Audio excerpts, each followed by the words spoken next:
இந்த வருடத்தின் இறுதி சந்திர கிரகணம் இன்று தென்படவுள்ளது. இந்த கிரகணம் பகல் வேளையில் ஆரம்பமாக உள்ளதுடன் இலங்கையில் கிரகணம் தெளிவாக தென்பட மாட்டாது என கொழும்பு பல்கலைக்கழகத்தின் பௌதிக விஞ்ஞானம் தொடர்பான பேராசிரியரும் ஆர்தர் கிளார்க் நிலைய விண்வெளி ஆய்வு தொடர்பான ஆலோசகருமான கலாநிதி சந்தன ஜெயரத்ன தெரிவித்தார். மக்களின் அடிப்படை வாழ்வாதார தேவைகளில் ஒன்றான வீதிகள் தொடர்பில் இலங்கை வாழ் மக்கள் எதிர்நோக்கும் பிரச்சினைகள் எண்ணிலடங்காதவை. அம்பாறை மாவட்டத்தின் வீரமுனை கிராமமே இது.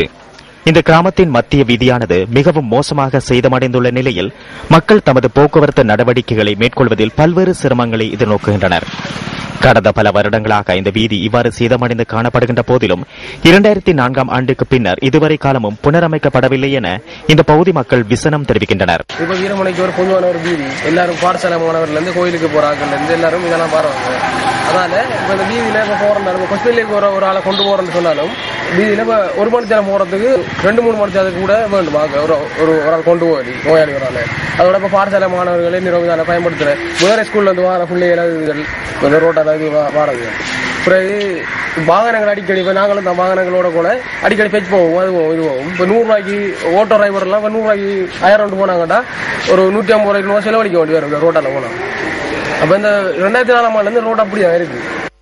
புகழ்பெற்ற ஸ்ரீ சிந்தா யாத்திரை பிள்ளையார் ஆலயம், சுகாதார கவனிப்பு நிலையம், வீரமுனை உப அஞ்சல் அலுவலகம் ஆகியன இந்த வீதியில் அமைந்துள்ளதுடன் வீரமுனை பாடசாலைக்கு செல்லும் வழியாகவும் இந்த வீதி பயன்படுகின்றது. இதேவேளை வீரமுனை மத்திய வீதியில் அமைக்கப்பட்டுள்ள வடிகான்கள் மிக நீண்ட காலமாக மூடப்படாமல் திறந்த நிலையிலேயே காணப்படுகின்றன. இதனால் சுகாதார சீர்கேடுகள் ஏற்படுவதாக அந்த பகுதி மக்கள் கூறுகின்றனர். சுமார் 1.5 கிலோமீட்டர் நீளமுடைய இந்த வீதியையும் திறந்த நிலையில் சுகாதார சீர்கேட்டுக்கு வழிவகுக்கும் வடிகானையும் சீர்திருத்தி தருமாறு மக்கள் கோரிக்கை விடுக்கின்றனர். இந்த ரோட்டெல்லாம் கூடுதலாக எங்களுக்கு சரியான இந்த ரோட்டெல்லாம் அதனால எங்களுக்கு வாகனத்துக்கு எந்த நேரமும் பிரச்சனை தான்.